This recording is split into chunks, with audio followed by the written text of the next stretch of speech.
Good evening and welcome to Starfest, the St.Albert Readers Festival. I'm Peter Midgley, the festival director and the host for this evening, and I can tell you you're in for a treat.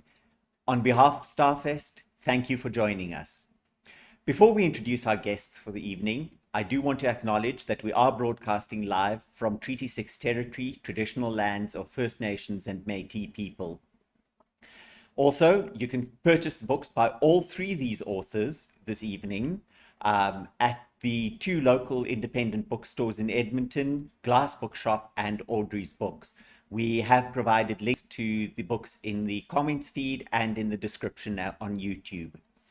After the introduction, there'll be a discussion of roughly 40 minutes. And during that time, we do ask you to please post your comments and questions in the comments feed on YouTube. We will collect them and relay them to the authors after the discussion during our Q&A.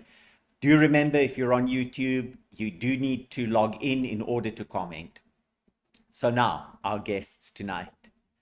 Our conversation with Téa Mutonji and Zalika Reid-Benta will be hosted by Valerie Mason-John, who to local Edmontonians should be a well-known figure. She has been a long-time performer and spoken words artist using the stage name Queenie. She is also the award-winning author of 9 books, including the very timely book, I Am Still Your Negro, an homage to James Baldwin. And now our guests. Taya Mutonji was born in Kinshasa in the Democratic Republic of Congo and immigrated to Canada with her family when she was young. Her debut collection, Shut Up You're Pretty, was the winner of the 2020 Edmund White Award for Debut Fiction and the 2020 Trillium Award for Fiction, among several other accolades. Taya, welcome to the show, and you as well, Valerie. Then Zalika Reid-Benta's Frying Plantain won the 2020 Danuta Gleed Award for Short Fiction. It was also shortlisted for the Toronto Book Award and shortlisted for the 2020 Trillium Award. So welcome all of you and thank you for joining us. Hello. All right, and just before I disappear, do want to remind you, please post your questions and follow the links and buy the books. Enjoy the evening. So, hey, it's just a great honor to actually be in the same room as you, even though it's virtual. And the reason why I say it's a great honor is that I'm looking at my legacy.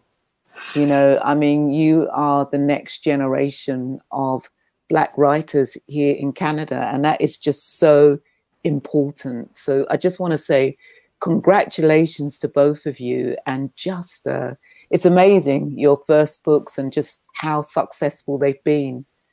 So again, just thanking both of you for your books, Frying Plantain and Shut Up You're Pretty. And both of you, I want to say that both of you captured aspects of my life, okay? Growing up as a first and third generation children in a country which we're not indigenous to. But I was really curious because I know as a writer, titles are very interesting things.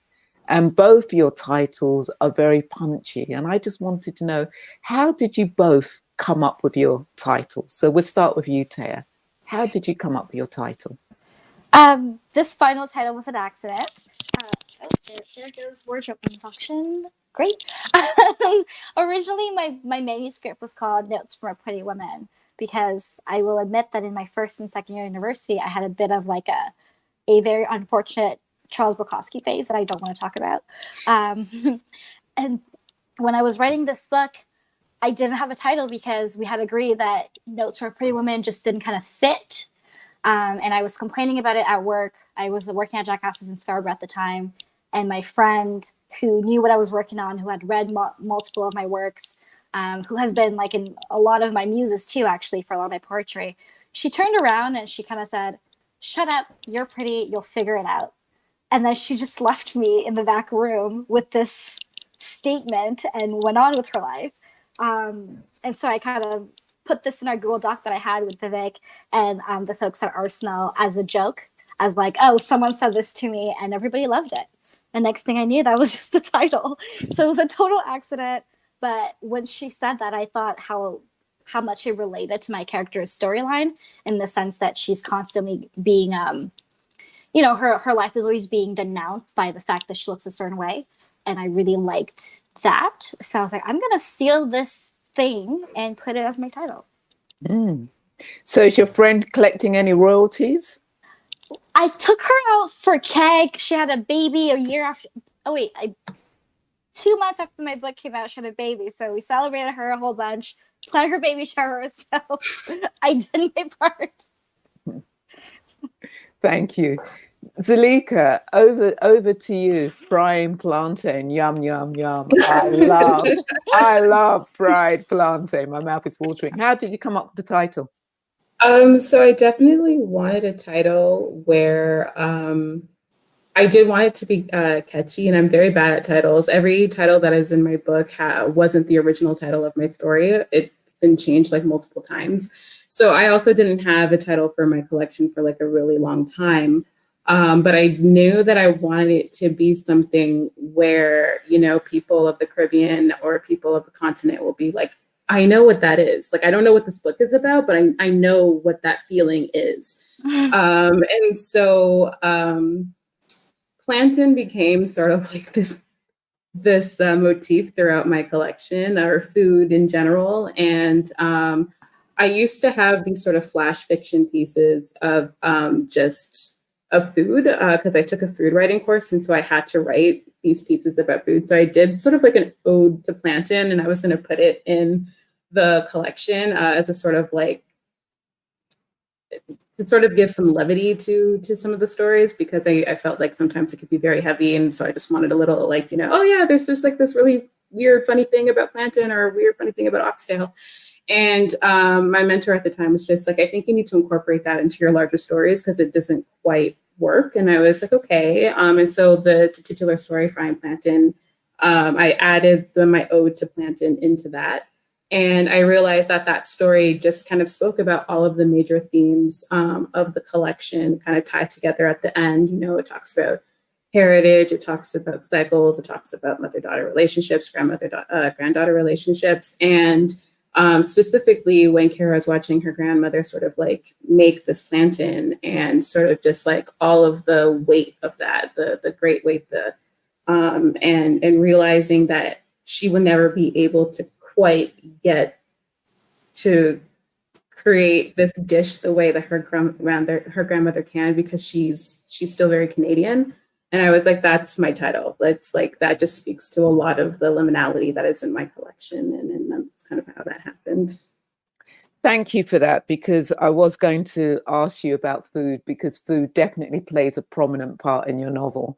And of course, for me, reading the pig story reminded me the first time.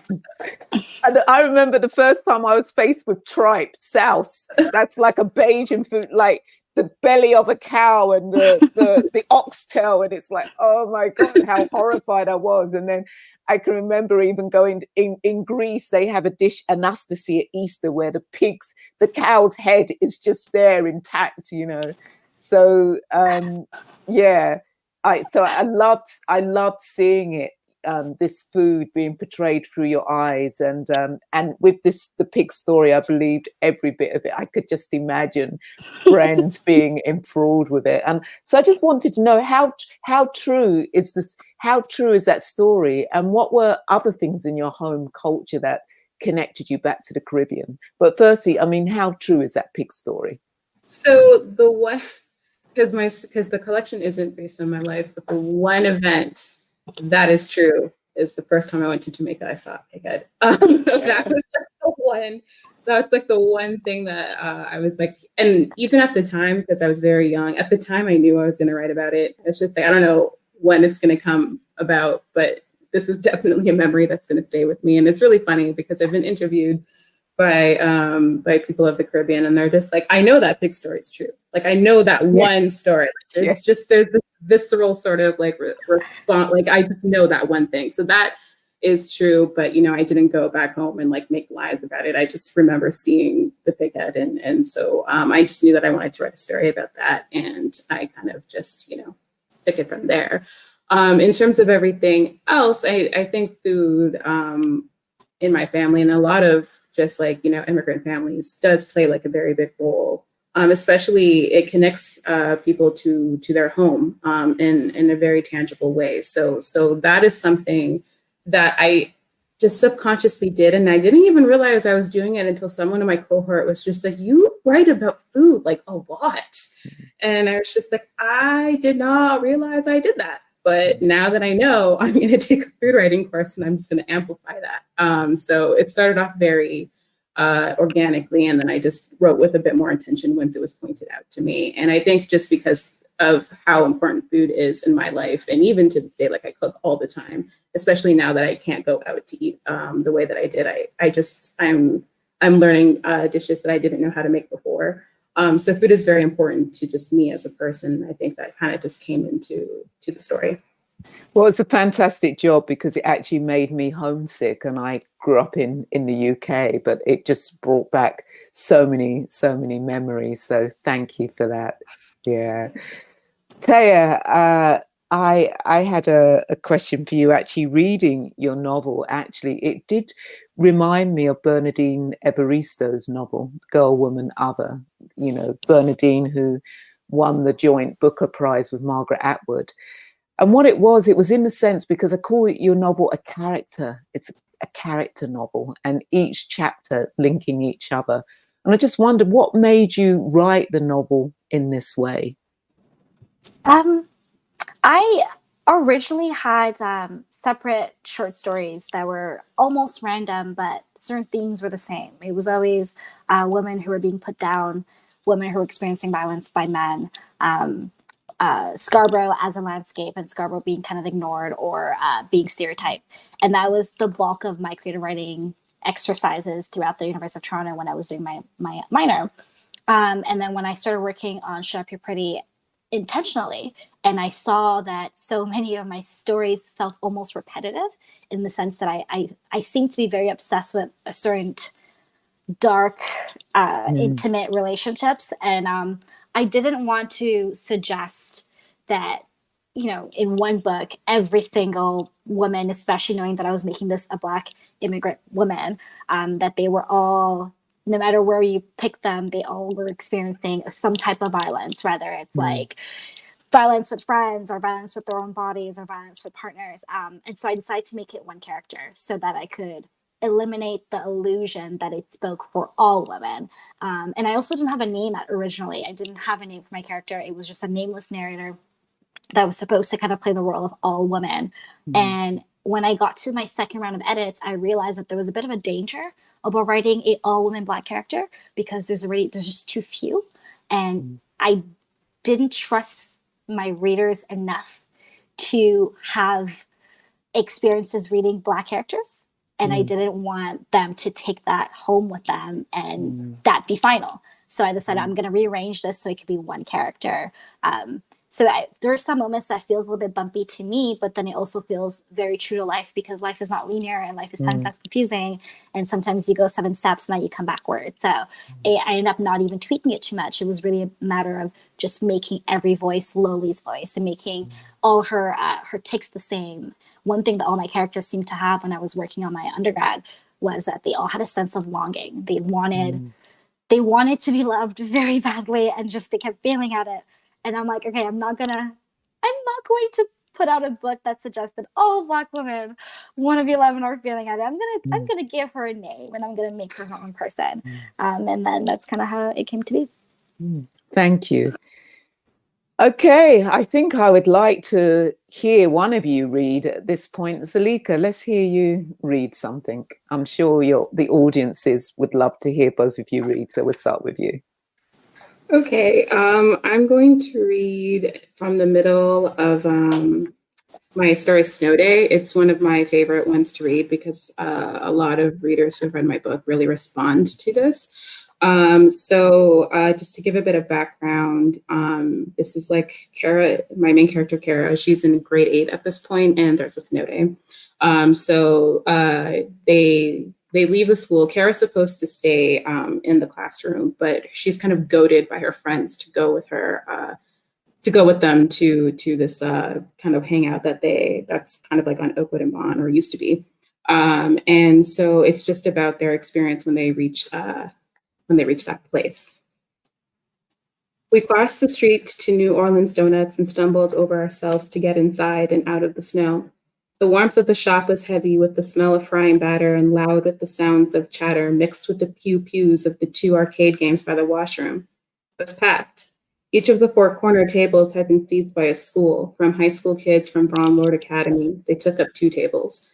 To other students from our school, to the kids from St. Thomas Aquinas, another Catholic school just up the street from ours. Rochelle scanned the store, her eyes slowly sweeping over the boys in oversized coats and fur trapper hats. When she found Chris over by the window in the corner across from the entrance, sprawled out and laughing with 3 of his friends, she took off her hood, shook her hair back, and looked the other way in a display of nonchalance. I was the only one who noticed the move, and I couldn't tell if her plan was working. Chris was focused on his friends still, all of them bumping fists and shoving shoulders and shouting, "That's respect, man, that's respect." But his attention seemed to have shifted somehow. Even though he never looked away from his group, it was like he knew ours had arrived. But maybe he did that with all the girls. Maybe he was just weighing his options. His friends appeared oblivious. I recognized all 3 of them. They didn't have reputation like Chris's, but they were the boys you went after if Chris wasn't into you. They were the boys Anita, Ashani, and Jordan got. Ashani bought a large poutine and found us a deserted table in the middle of the store. We all started digging in with our plastic forks, the fries nice and crunchy beneath the hot gravy and melting cheese curds. "I'm just saying," said Jordan, "I find snow romantic." "What's romantic about this? We're in a fucking storm." "I'm with Anita on this one," said Ashani. "Nothing romantic about freezing your ass off." "Well, obviously not this kind of snow, like the snow in that movie. You know, that one with that white dude." "Oh yeah, the movie with that white dude." "You guys know what I'm talking about. They meet at a store and spend an amazing night together or whatever, but she's white girl flaky, so she writes her number in a book that's sold the next day, and like 5 years later, he's still trying to find that number, searching in bookstores and shit. Shell, you were with me when I saw it with Jackie." I knew what movie she was talking about. I'd seen it twice, but I joined in with the others and stared at her blankly. Anyway, they finally meet at an ice rink, and it's snowing, and they make out in the snow. You wouldn't want that? I would. And if not snow, then rain. "We can't do snow or rain. Think about your hair." I took off my hood and rubbed the top of my head. "Look at Shell." Everyone turned to Rochelle, whose hair was now in that stage between natural and straightened. Puffs of tangled curls spiraled out from beneath her ears, while the part of her hair that was so straight lay flat atop the kinks, giving her a bizarre mushroom head. "She looks like a palm tree." "Fuck off," said Rochelle, but then she touched the back of her head and glanced in Chris's direction. "Wait, do I really though?" Anita nodded and Rochelle rushed to the washroom. I took another forkful of poutine and smiled at the gentle embarrassment I caused. No real harm was done, but the insult was enough to make Jordan snigger appreciatively, which earned me points. Thank you. Thank you. I just have a quick question. Again, it made me chuckle reading that and thinking, yeah, one of the reasons why Black women don't swim is because of our hair. I didn't grow up in Canada. And what is the impact of snow and our hair on our hair? What's the impact? Well, how much time do we have? Like, okay, when you say the like, that can mean so many different things. Like, what, like the physical impact or the emotional impact, or what? Give us a bit of the physical, emotional. It's important, especially for our white listeners, to know this. You know. Okay, so if it depends. If your hair is straightened and there's a bit of moisture that goes onto your hair, it fizzes up and it kinks up, and your straightened hair isn't straight anymore. But it's also not completely, well, it depends on how the snow is, and it depends if it's sleet, but it's not full. So that's why I said it's kind of like a mushroom head for this character, because she kind of has like how my hair is like this, and like kind of like the straightened flat on top. If you have braids, it can start frizzing up. So especially at this age when they're about like 13, 14 years old. I mean, any age, but especially this age when you're teenagers and you're very, very conscious of your appearance. If you don't have a hood, if you don't have an umbrella, if you don't have anything to protect your hair, it can be very stressful. I remember I worked at this is not snow, but I was working at Wonderland and it was raining and I had to like bring boxes outside and I didn't have anything to cover my braids. And I was very stressed because I had just gotten them done. And I was arguing with my manager about not running outside because I didn't want to ruin my hair. And he was like, I don't understand. And so finally someone else just did it for me. But my dad, that's a bit of the physical and the emotional. Taya, before you read, you've been chuckling away. Do you want to say anything about that? I mean, I'll be very frank. I spent a lot of my high school years wearing extensions and weaves. So the effect on my natural hair, I didn't experience it as much. And I just wear wigs all the time. So I've avoided it. I'll tell you this, my scalp is extremely dry. So I put a lot of moisture on it. So that's been my experience all around. Okay. My mom did lose her hair though. My mom, like, almost immediately after we arrived to Canada, she started losing her hair. Sorry, Mom, I know you're listening, but. Okay, all right then. It'd be lovely to hear from Shut Up, You're Pretty too. I'm going to read If Not Happiness, which is actually the first story I wrote with Loli as a character. Jolie's someone that was in my, I guess, dictionary of characters already, and she was always Loli's best friend, so it was kind of fun to make her the star of the book. If Not Happiness. Jolie insisted that she loved him, that the house felt quiet when he was around, that he tasted very warm, and that she was happy. I believed her. Sometimes I would sneak instead of her bedroom. I noticed how peaceful she slept, as though she was aging against time, becoming kinder and more soft-boned as the summer slipped away. Are you certain that you love him? I said.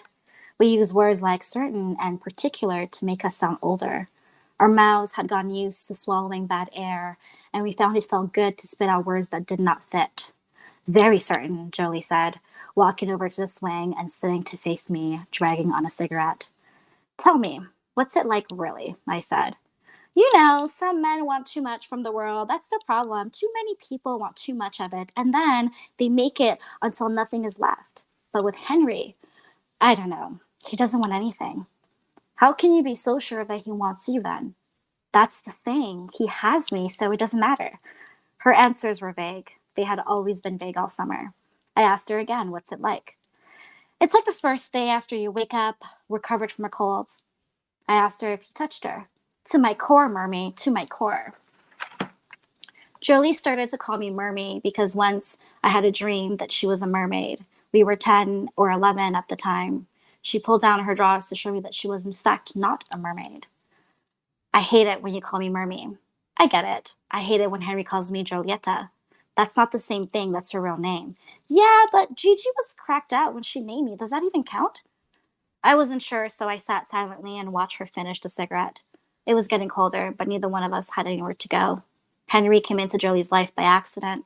She was home alone one day when he let himself in, asking for direction.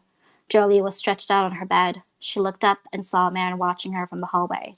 She said, "Hi," and his face reddened. I must have gone to the wrong house. I could have sworn I locked the doors, she said. How'd you get in? She tilted her head to get a close look at him. He had a greasy hair and a premature mustache. A handsome man, she said. The door was open. I'm looking for a fellow. His name is Turner. Wait, your dad? I said, exhaling smoke and grabbing Jolie by the hand. We were walking past the park where we spent most of our nights. It was close enough to where we lived that we could rush home in case of an emergency, far enough that nobody who looked could ever find us. Let me finish, Jolie said. I don't know anyone by that name, I said, and he offered to take me out for coffee. That story is unbelievable. I know, but it truly happened that way. I pretended like I drank coffee, but he was watching me closely and caught on. He said, how about you get some milk and some sugar, Jolieta? His tongue smacking his palate on the ending consonant. You sound like the girls in the movies, I said. Who knows? Maybe I am. Thank you. Thank you. I found this friendship between Jolie and Mermy, or I just found it fascinating and just wondered where you got the material from for that friendship? I honestly don't really know.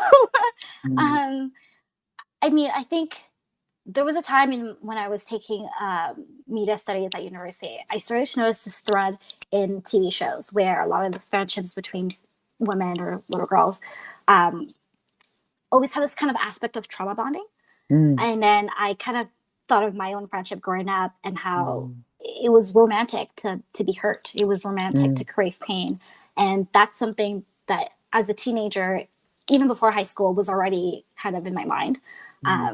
And though I personally didn't experience a friendship like what Jolie and Loli had, I definitely, it was fun to kind of be in my parents' basement and watch sad movies and make up stories really of like these romantic relationships that we weren't really having. And it was kind of, that was it. That's what we did. And so I kind of wanted to evaluate the consequences of that and to also pick up where that comes from. So Loli and Jolie, they spent a lot of time watching other girls in Galloway and imagining that as friendship. And that's how they come to being who they are.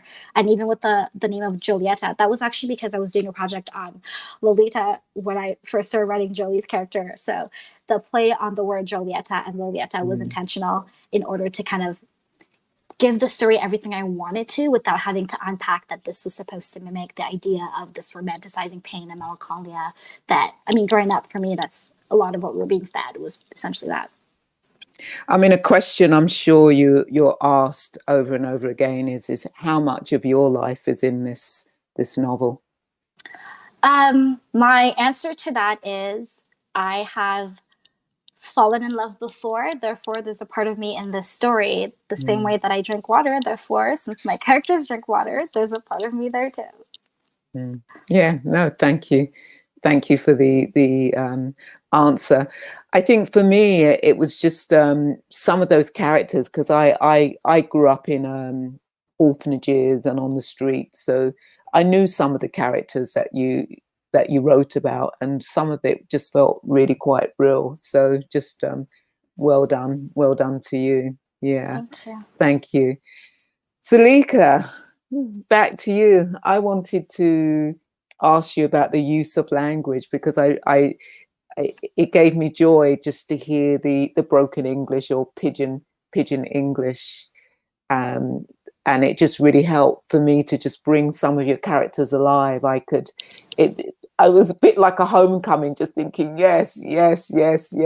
So what made you choose to write in pidgin English for some of your characters?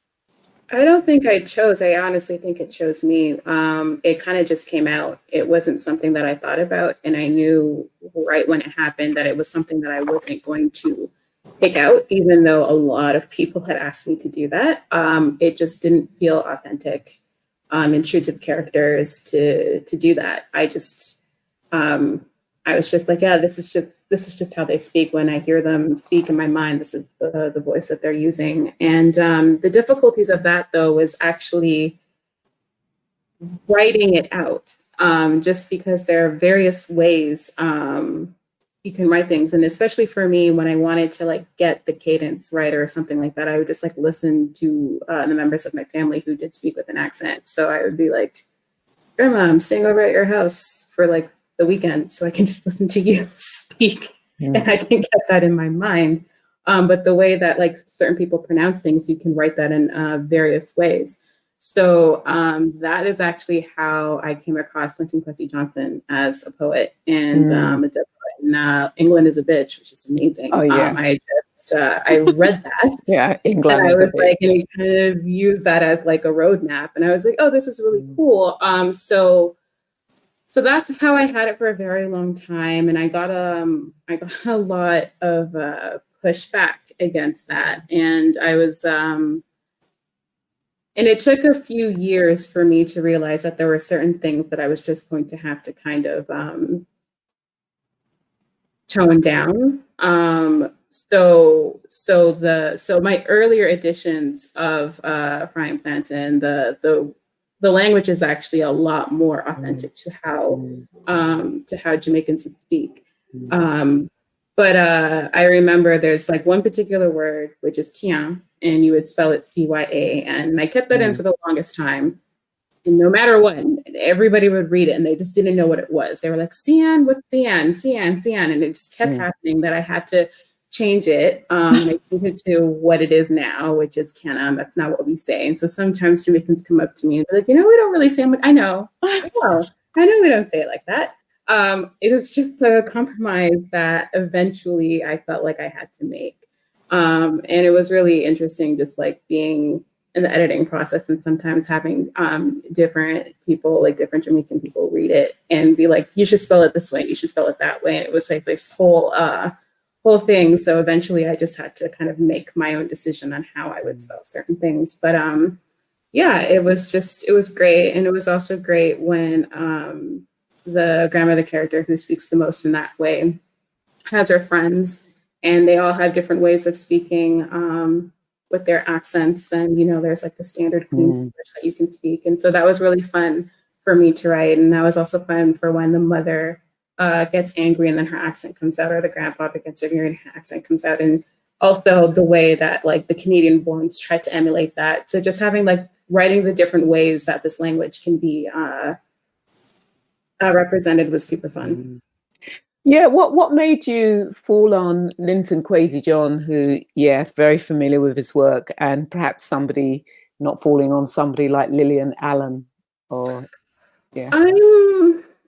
I think I'm honestly not really sure, because when I came upon him, I was in like my second year of undergrad, so it was a while ago, and I think it was just I don't even remember how I Googled him. I just looked something up and he came up and that poem came up and I heard him perform it and I saw it written and I was just in love. I was just like, I don't have to keep looking anymore. This is it. This is, I feel this in my soul. This is what I want.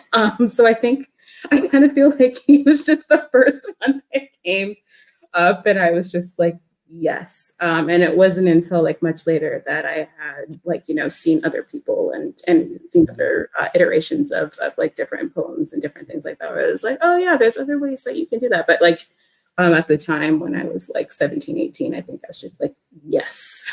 So that's kind of how that happened. Thank you.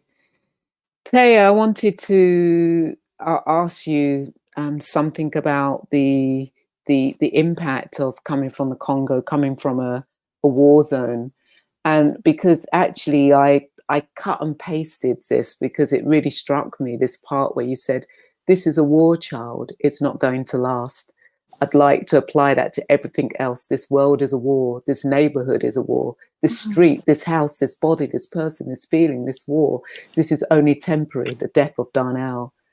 And I sat up when I read that. Just, do you want to say more about that? Yeah, I think that when it comes to the one thing about this book that comes directly from my life is that here's a character, or at least for me growing up, I was very fortunate that I always had a woman figure who just saved me in different ways. And Mrs. Broomfield, the name actually comes from my favorite high school teacher, who was my art teacher. But the character, Mrs. Broomfield, this kind of person that is trying to keep the community together and is kind of like a light in the community. I actually knew people like that, though they didn't affect me in the way that Mrs. Broomfield, my character, affected Lowly. That's something that I remember hearing growing up in Galloway. We often had like sleepovers or just random events in the neighborhood, and there had been someone had gone vegan in the neighborhood, and everybody was talking about it. And I remember someone kind of saying that it was fine because it wasn't going to last.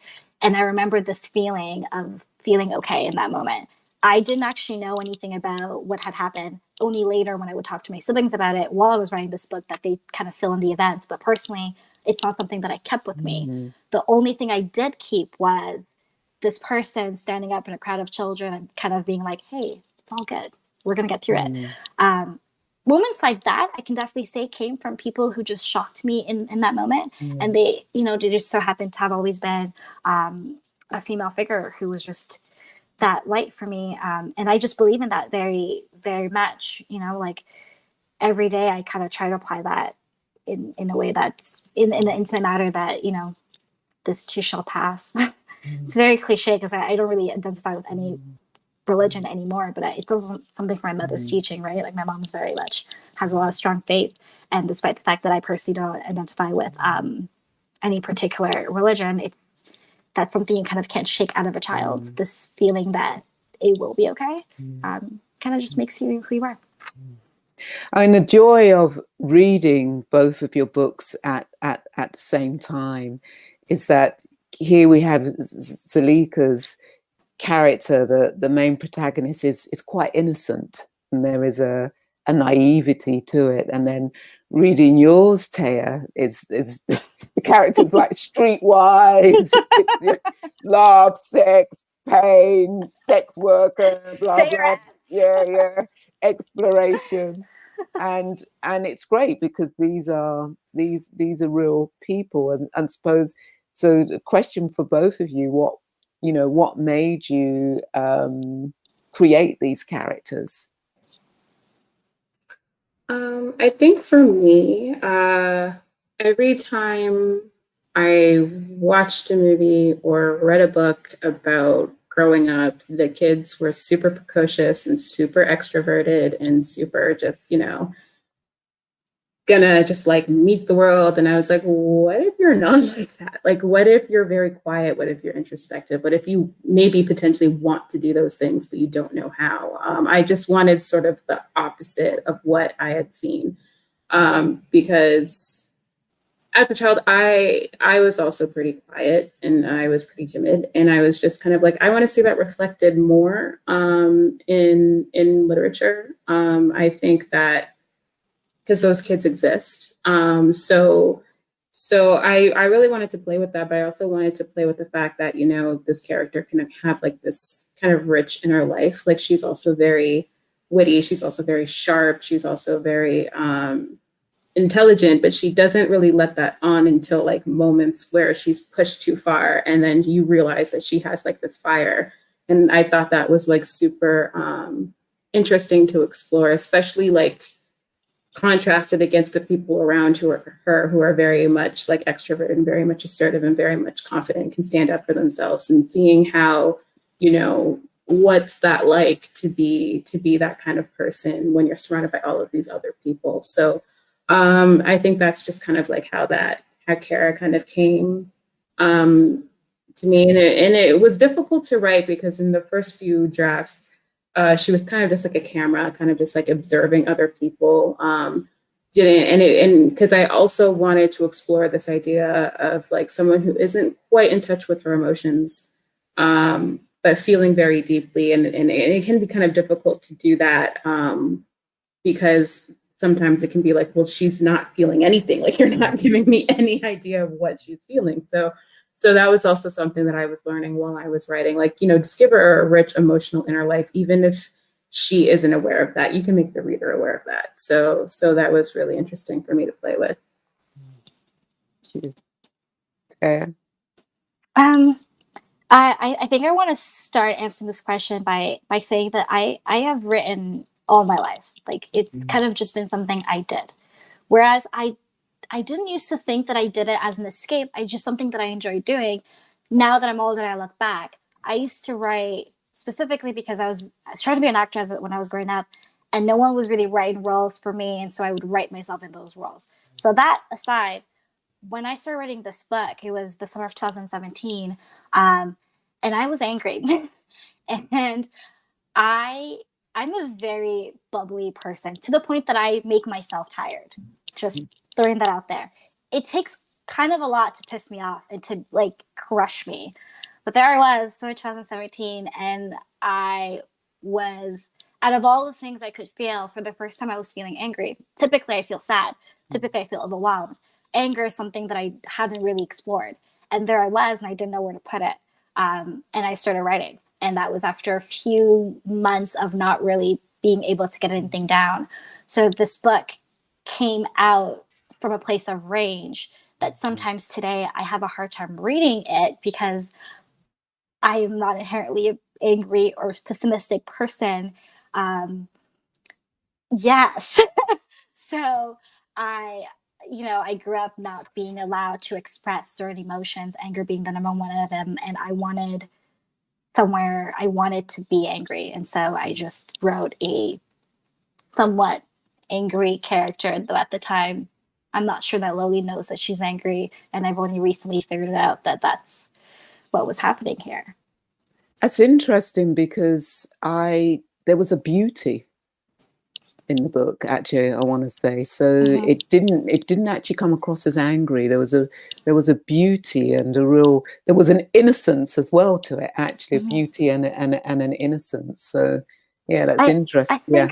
I think that's true in anger, though. I think that what you have after you've experienced the red rage is kind of like this, like, okay, what do we do now? And usually you turn to yourself with a bit of tenderness. Like the way I interact with myself in the world is I'm actually maybe too naive, and I'm actually too gullible, and I'm very, very tender. Combining what is naturally me and what I felt in that time created this book is kind of how I see it. Yeah. Couple more questions, because I know the audience really will have questions for you. First question is, what a book that's changed your life, a book that stays with you, a book that changed your life? Oh man. Well, I'm going to say two: Beloved by Toni Morrison, and also The Cool Side by Toni Morrison. Those, I always say I grew up reading Beloved, just because my mom had it on her bookshelf and she was reading it for school, I think. And I started reading it at a very young age. No idea what it was about. But I knew that her words still affected me. And so it kind of became this thing where every couple of years or every couple of months, I would go back to the book and try to decipher it. So I always feel like I spent my childhood trying to decipher Beloved. And then when I felt like I got a good handle on Beloved, I moved on to Toni Morrison's other works. But another book, sorry, I know you only said one, but another book that really stuck with me later, when I was like a few years ago, was Purple Hibiscus by Chimamanda Ngozi Adichie. It's her first book, and I loved it because from a craft point of view, because she creates atmosphere and silence and quietness so effectively. And I was just like, how does she do that? Like, how do you create such a wonderful atmosphere and mood throughout an entire book? And so that also became a book that I studied just to see like how she did that, because I was like, I want my book to be as atmospheric as this book is. So those are three books that have changed my life. Thank you. Téa? Beloved by Toni Morrison. Zalika has already spoken on that. Gathered Together by My Name by Maya Angelou. I read this book. Okay, just fun fact, I'm pretty messy just naturally as a person, just messy. And I'm not really used to reading messy characters who remind me of me in my essence and who kind of make me feel like it might be okay that you are who you are. So Gathered Together by My Name is not actually the first Maya book that I read. I think it was the last actually that I read. I guess I just read it at the right time where I felt seen in a way that I hadn't before, which is interesting because I've read a lot of books that actually made me feel connected, but this one, it was for me in a way that I read the book wasn't. It had nothing to do with essentially my culture or growing up as Black necessarily or any of that. It was almost like my fate, like my spirit. I saw that in this book, and it really ends also with this like air of hopefulness, which I try to apply in my life. Thank you. Well, you are the new generation. You've both won awards. What do you consider your role to be as Black writers, or do you even define yourself as Black writers? Is that important? What do you consider your roles to be right now? When I started writing, I don't think it was as important to me than the moment after my book immediately came out. And just moving away from the idea of just being a Black writer, I feel a humongous sense of responsibility to writing about Africa specifically, about Congo. So that's been who I think I've kind of always was supposed to be in a weird way. There are these groups of people in Congo who are called like les femmes, and they're pretty much, you know, daddies. I think on YouTube there's a documentary about them, and I think it's called Congo's Daddies. Anyway, but their whole purpose is that they walk around neighborhoods and they spread joy throughout all the chaos, throughout all that's currently happening. And I just watched a documentary called City of Joy, also about survivors of sexual assault in Congo who have ran from the DRC and found this place, which basically gives them an education. It's for women, teaches them how to kind of reconcile their bodies, find love again, and move forward with their lives. And I was like, that's what I meant to do with my fiction. And I felt that so strongly immediately after my book came out, when I was answering weird questions about the African diaspora. I don't think it makes sense for me in 2021 or 2020. We haven't gone there yet. I personally feel a bit like disappointed to not have many people to join me in conversations about where I'm from. It's bizarre and it feels uncomfortable to kind of be one of the first people from my home country who gets to do what I'm doing. It's not as exciting as I think people think it is. It's not fun to be the first of something in 2020. That in mind, I kind of feel very strongly that's what I'm gonna be doing moving forward. Thank you. Zalika? My identity as a Black writer is definitely something that's integral to me as a person. I grew up, my mother instilled a lot of Black pride in me. I grew up reading a lot of, like, you know, Malcolm X's speeches and learning about Marcus Garvey and everything like that. And, you know, Harriet Tubman and stuff like that. So my Blackness has always been a part of me. It's always been something I've been proud of. It's always something that I've loved in being a Black writer. I think for me, I don't know if I necessarily see it as a role, more just of who I am. And when I write my stories, my characters are always Black. My protagonists are always Black. I'm writing a fantasy right now. Everyone is Black. And I think that that's just how I approach it, where I'm just like writing my characters and I'm writing these stories and everyone is Black. And I think that's a beautiful thing. I think that when it came to Frying Plantain, specifically, that felt more just kind of like every time I read about growing up or something like that, and if it's about Black girls, it's usually African-American girls. I really want something about being Canadian and being Jamaican or Caribbean and being in this particular part of Toronto. That's just something that was like super important to me.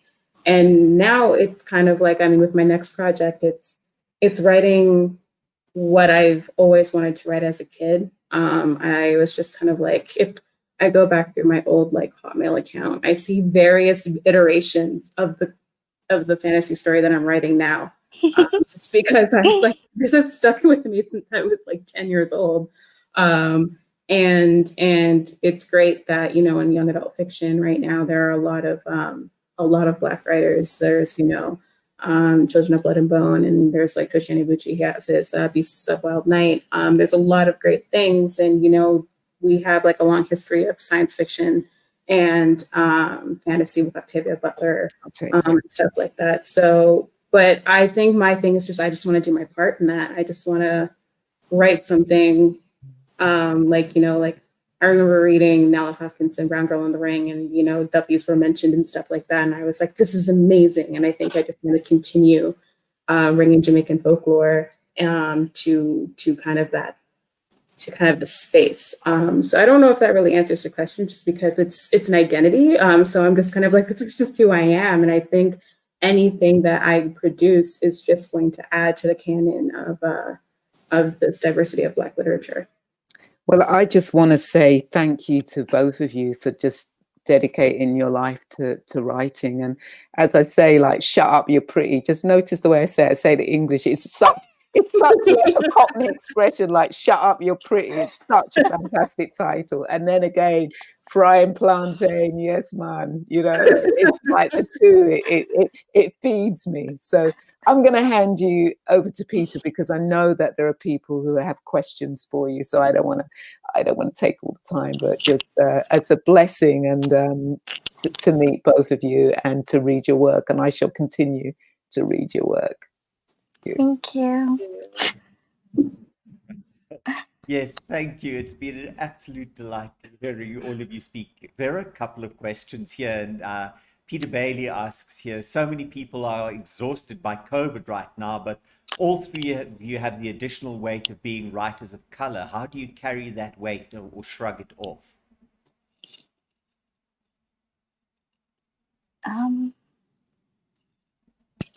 Honestly, I've always hated the idea of the term self-care. Like I don't like the capitalism that comes with that today. But I have been doing quite a bit of, I guess you could call self-care, in the sense that the only way I can be a writer and also exist in this climate is to take extra care of myself. So I've been focusing on that probably more than I've been focusing on anything else. In terms of this climate, it's really interesting that I'm writing fantasy right now because I kind of can escape into my own work. And so because I'm creating this whole other world and all of these other characters, and it's like this other thing, it's just kind of, it's work, but it's something that I'm also just escaping into because I immerse myself in this world.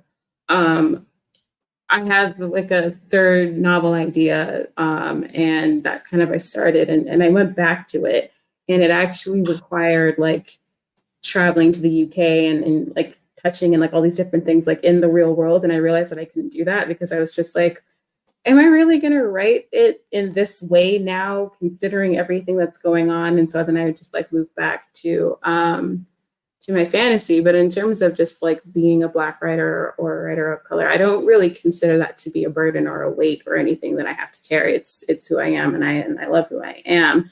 The weight is when you have to deal with microaggressions in different spaces, and interacting with certain people.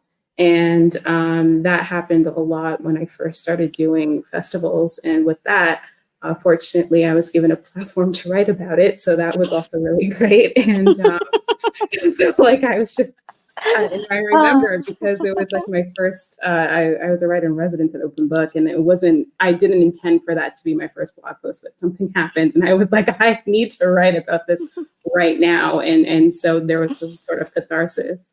And also I have a lot of great people to help me out with that and talk to about that. I talked to my mom about that. I talked to my friends about that. I've spoken to Taya about that quite a lot. So having people in your life also definitely helps with dealing with the microaggressions. Then, Taya, in Teresa's Getting Married, you're right. We had given up on real tradition. We're making it up as we went, he says. But yet, on the other hand, Zalika, you're very much through the food coming in with that tradition, and just interested in that balance. The question here is, it's an adaptation, a growth. How do you see tradition fitting into? It's a question for both of you, although I've quoted Téa here. Is how do you see that tradition fitting in, and how does it work for you as first/second generation immigrants? Honestly, it's really, I have a hard time identifying as the like Canadian because my mom did not raise a Canadian child. Like, I don't know what to tell you. Like, I grew up in a pretty, I used to say people, my mom like took Congolese soy and put it into her house. So I technically grew up in Congo. It's kind of like how I used to think about it. Because just, yeah, our belief system is pretty strong. And I was raised this way. If ever there has been a detachment, that was because I went off and I learned about the world on my own. And then I combined what I am and who I come from versus what I'm learning and who I want to become, and to create essentially what would be me and how I live my life. But traditions is just so beautiful and important. And the problem with certain diaspora is that you lose tradition, right? And if you don't have cousins and this uncle and that kaku and that, you're gonna lose aspect of your culture, and then you'll find yourself in a place where you're literally making it up. That's definitely been true to my life. And there was definitely there was a moment where I could only speak about Congolese culture to a certain extent, which is to the extent that it's available to me in studies. With the climate in Congo today, obviously it's not like I can do research, or like I can call somebody in Congo and be like, let's talk about this thing, enlighten me. So already, because Congo is suffering so much right now and has been for the last few years, people who are not in Congo, who are out in the West, in Europe or whatever, the responsibility to kind of keep that tradition alive as much as we can. If we don't, we're going to lose our country. Like it's sorry, I'm going to stop talking about this. No, that's, thank you. That's a wonderful answer. Zalika, anything to add to that from? So I'm sorry, I'm just trying to wrap my head around the question. It's the idea of like carrying tradition into or losing tradition. Téa talks here particularly about the loss of tradition, whereas I Right. find it coming through so strongly with you in food that you bring in. So Oh yeah, with food, with potluck, with all these different things. I think for me, and in the book and when I was growing up, it was like the worst thing in the world to be considered a Canadian. You wanted to represent the countries and the islands that your family was from. So I still don't know what it means to be Canadian. I don't know what that is. But I also don't know what it means to be Jamaican because I am not from Jamaica. So it's this weird sort of liminal diasporic space.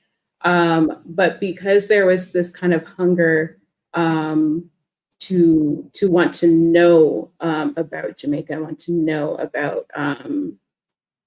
to know about the country and everything like that. And I grew up in a household where like the food was very strong, the music was very strong, the way that people were speaking, everything was very much like, as kind of Téa said, like I felt like I was like transplanted like into Jamaica, like in my household, just because of everything that was around me.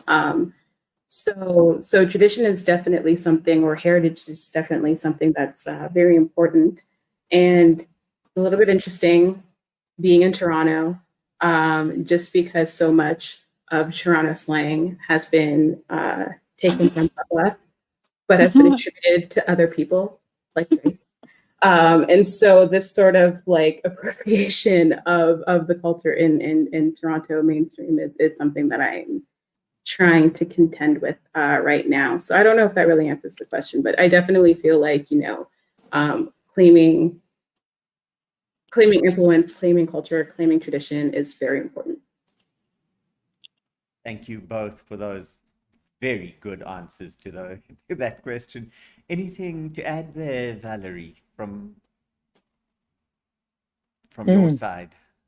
Oh, what about tradition? Just about that, or any last questions before I take it away, because I don't have any further questions here. Sure. So I mean, it's a really interesting question. I mean, what's great about this conversation is that Black isn't homogenous, is it? And when we think of Black Canadians, I think people tend to put us into one big category, and we're not. And as we see, like we've got Zalika who comes from the Caribbean, and we've got Téa who's from the Congo, me from the UK, and then you've got the old Blacks here, the old Blacks from Nova Scotia, and their experience is just so different. And then you've got the Blacks who came in through the Underground Railroad. And so what is tradition? What is diasporic tradition? And for myself, it's a fascinating question, because I was transracially raised. I was brought up by white people in orphanages. So what tradition do I have? And that's something that I've been reclaiming. In fact, I went to Sierra Leone and got to talk to the rebels, ex-rebels, and wanted to reclaim part of that his history. And I think that's a lot of what we're doing. I mean, it's interesting for Téa saying, she wants to be writing about the Congo, and how important that is to her. And then we've got Zalika wanting to be writing Black characters, writing ourselves. So I think we're always creating tradition. you know, what is tradition, and we're always creating tradition. But I want to give the final words to you two. Is there anything that you wanted to say? Sometimes, you know, you're being interviewed and there's things that you might want to say that you want people to hear. Is there anything that you would like us to hear that didn't come up?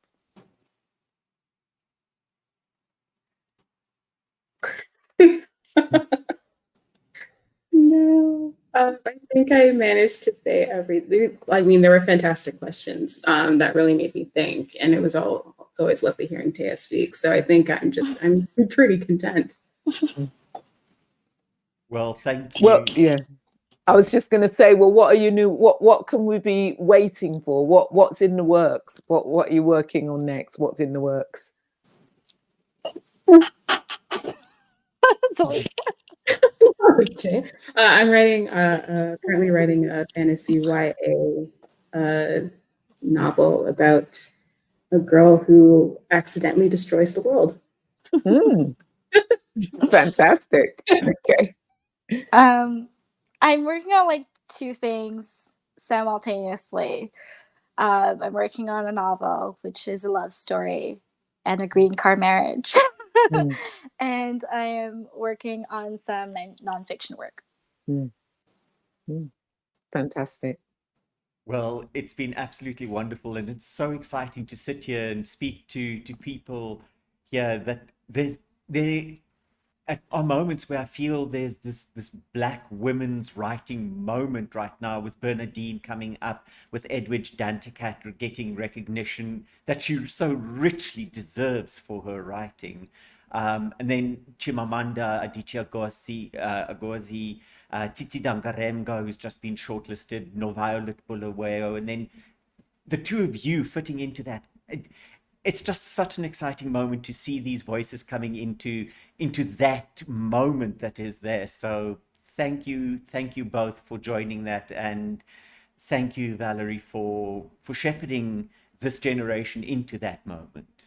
So with that, everyone, thank you so much for joining us. It's been an absolute delight to have you here, and please do remember, everyone out there, the links are in the comments section. Do go out, buy the books. They're all wonderful books to read and to enjoy. And just before we go, I do want to remind you they're available at both Edmonton's independent bookstores, Glass Bookstore and Audrey's Books.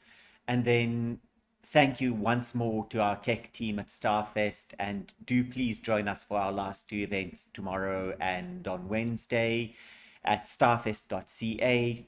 And if you aren't already subscribed to our channel, viewing channel, please do so. We would love to have you as regular visitors. And from me then, tonight, good night.